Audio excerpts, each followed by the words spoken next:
Bugün elimizde tuttuğumuz basit bir iskambil kartı aslında binlerce yıl öncesine uzanan bir kültürel yolculuğun sessiz tanığı. Her şey antik Çin'de kağıt paraların oyun aracı olarak kullanılmasıyla başladı. Ve bu gizemli yolculuk Pers İmparatorluğu'nda Mısır'a, oradan da Avrupa saraylarına kadar uzandı. Peki kupa aslı neden bu kadar güçlüdür? Maça papazının başındaki tacın anlamı ne? Ve neden bir iskambil destesindeki toplam sayı bir yılın günlerini temsil eder? Bu videoda sadece kartların tarihine değil, işlerine gizlenmiş sembollere, krallara, mitlere ve devrimlere de ışık tutacağız. Çin'den Fransa'ya uzanan bu büyülü hikayede iskambil kartlarının sır perdesini birlikte aralayalım. Hazırsanız kartlar açılıyor. Bugün bilinen iskambil kartları Fransız stili olarak biliniyor ve kökeninin 9. yüzyıl Çinli Tak Hanedanı'na dayandığı tahmin ediliyor. İmparator kızının yaprak oyunu olarak bilinen kartlar bir zar aracılığıyla oynanmaya başlamıştır. Ancak oyunun kuralları günümüze kadar değişerek varlığını sürdürmüştür. Sembollerin parasal değerleri temsil ettiği dönemlerde kart oyunlarının Çin'den Avrupa'ya Memlükler aracılığıyla yayıldığı da tahmin edilmektedir. Avrupa'da kart oyunlarının başlangıcı ise İsviçre'nin Berg kentinde 14. yüzyıldaki kart oyunu yasağına dayanır. Kartlara kral, kraliçe ve valya eklemesi İtalyanlar tarafından yapılmıştır. İspanyol kartlarında ise kraliçe yerine sayılarla temsil edilen kartlar yer alır. Kartların ilk zamanlarda elit kesimler tarafından oynandığı, daha sonra da halk arasında yaygınlaştığı biliniyor. Fransa bugünkü kupa, maça, karo ve sinek sembollerini getirmiş ve sembolleri kırmızı siyah olmak üzere iki farklı rengi ayırma geleneğini başlatmıştır. Ünlü isimlerin kartlara özdeşleştirilmesi bu dönemlerde başlamıştır. Kartların standart hale gelmesi ve Fransa kıyafetleri giymesi de 17. yüzyılda gerçekleşmiştir. Joker kartının desteğe dahil olması Amerika'ya geçişle başlamış ve Euchre oyununda vahşi kart olarak kullanılmıştır.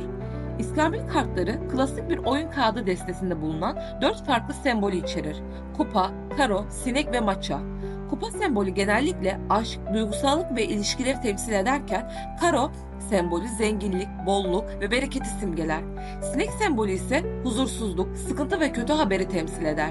Maça sembolü güç, liderlik ve zafer anlamına gelir. İskambil kartlarının sembollerin bu anlamları oyunların yanı sıra fal bakmak için de kullanılır. Kupa. İskambil falında genellikle kupa kartı aşk, arkadaşlık ve aile ilişkilerini simgeler. Şeklinin bilinenin aksine kalpten değil kalkanı kalbe dönüşmesinden kaynaklandığı düşünülmektedir. Bu kart asil sınıfına özgüdür ve kraliyet ailesi ile kiliseyi temsil eder. Oyunlarda özellikle pokerde güçlü kartlar olmasının sebebi de asilleri temsil etmesinden dolayıdır. Maça. Maça kartı ucu mızrağa benzeyen bir şekle sahip olduğundan genellikle orduları ve şövalyeleri temsil eder. Gücün, bilgeliğin ve savaşçı ruhun temsilcisi olan maça kartı orta çağdaki soylu sınıfların kalkanını ve kılıcını simgeliyor. Poker gibi soyluların oyunu olarak bilinen oyunlarda kupa en güçlü kart sayılmasına rağmen strateji oyunu bilinçte maça en yüksek değere sahip olan karta dönüşür. Fal yorumlarında ise maça kartı ölüm, üzüntü ve ihaneti simgeler. Karo.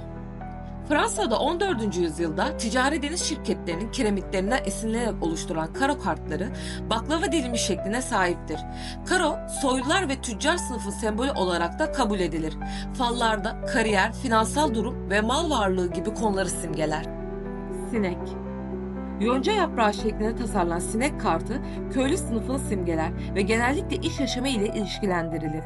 Oyunlarda sıklıkla en değersiz olarak kabul gören kart, emeği ve dayanıklılığı temsil eder. As kartı.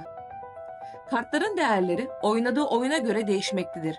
Ancak genellikle sayıyla birlikte hiyerarşik bir yapıya sahiptirler. Bu hiyerarşik sistem içerisinde tek baş kaldıran kart astır. As kartı ilk başta en düşük ve değersiz olarak kabul edilirken sembolik olarak sıradan bir kimse temsil eder. Maça aynı zamanda as kartı başlangıçları, gücü ve liderliği simgeler. Maçası tarih boyunca ölüm kartı olarak anılmış ve savaş zamanlarında özel anlamlar yüklenmiştir. Rakamlı kartlar. Her bir sembol için 13 kart bulunmaktadır.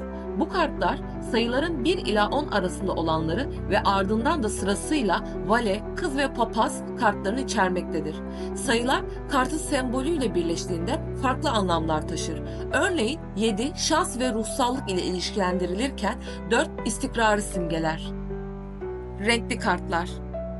İskambil destelerinde bulunan papaz, kız ve vale kartları genellikle Avrupa tarihindeki önemli figürleri temsil eder. Papaz. Ülkemizde kart oyunlarında kral olarak bilinen kartın aslında İngilizce'de king olarak yani kral olduğunu biliyor muydunuz? Yabancı kart destelerinde kral ve kraliçe çifti genç olarak tasvir edilirken bizim kültürümüzde kral biraz yaşlı ve bilge bir figür olarak görülür. Ona papaz adı verilmiştir. Papaz kartları genellikle tarihi figürleri temsil ettiği düşünülmektedir. Örneğin kupa papazı Kral Şarm'ı, maça papazı Kral Davud'u yani Hazreti Davud'u, kara papazı Julius Caesar'ı ve sinek papazı ise Büyük İskender'i simgeler. Kız. Kraliçesi kralın eşidir. Yabancı kart oyunlarında kral ve kraliçe çift olarak temsil edilirken, yerli kart oyunlarında krala papaz denilirken kraliçeye ise kız terim kullanılmıştır ve daha yaşlı bir karakter olarak tasvir edilmiştir. Erken dönem İskambil destelerinde kız kartı yoktur. Bu kart yerine 3 erkek karakterin olduğu İskambil desteleri bulunmaktadır. Fransız İskambil destelerinde ise ülkemizde olduğu gibi kız kartının olmadığı destelere rastlanmamaktadır. Vale. Eskiden klev kelimesi bir vale ve oğlan için düzenbaz anlamında kullanılırdı. Ancak günümüzde bu anlama gelen jack terimi tercih edilmektedir. Geçmişte bazı yerlerde valeye prens de denmiştir. İspanyol kartlarında ise kraliçenin olmadığı ve sayılardan farklı olarak kral, şövalye ve vale gibi kartların bulunduğu görülür.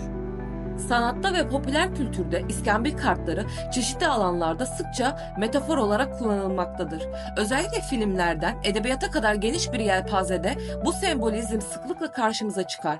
Örneğin Alice Harikalar Diyarı'ndaki gibi klasik eserlerde kartlar kaotik bir dünya düzeni simgesi olarak derinlenmesine işlenmiştir.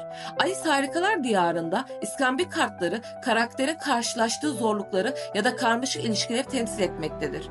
Kupa kızı, kupa papazı ve kupa ası gibi farklı kartlar karakterin içsel mücadelelerini, güç dengelerini veya toplumsal yapılarını yansıtmak için ustaca bir şekilde kullanılır. Edebiyatta da iskambil kartları sık sık metafor olarak karşımıza çıkar. Yazarlar karakterler arasındaki ilişkileri veya olayların gelişimini anlatırken bu sembolleri ustalıkla kullanır. Örneğin bir romanda kupa beşi kartı belirli bir karakterin şanssızlığına veya hüsrana uğramışlık hissini vurgulamak için simgesel anlamlarda yer bulabilir. Böylelikle iskambil kartları sanat ve popüler kültürde derin anlamlar taşıyan ve çok yönlü şekillerde kullanılan önemli metaforlardan biridir. Bu sembolizm izleyicilere ve okuyuculara eserde gizlenen derin mesajları anlama ve keşfetme imkanı sunar. Her kart, her sembol, her renk. Yüzyıllar boyu biriken tarih, kültür ve anlamlarla dolu. Çin'de basılan ilk karttan Fransız devrimcilerinin ellerinde yükselen kupasına kadar iskambil kartları aslında insanlığın elinde tuttuğu küçük ama güçlü bir tarih kitabı gibi. Belki bir sonraki oyununuzda maça papazına bakarken artık onun sadece bir kart değil, bir kralın, bir dönemin hatta bir devrimin simgesi olduğunu hatırlarsınız. Eğer bu yolculuk size ilham verdiyse videoyu beğenmeyi, abone olmayı ve kartların bilinmeyen hikayelerini keşfetmek için yorumlarda buluşmayı unutmayın. Tarih ellerinizde. Sadece nasıl baktığınızı bilin. Bir sonraki videoda görüşmek üzere. Hoşça kalın.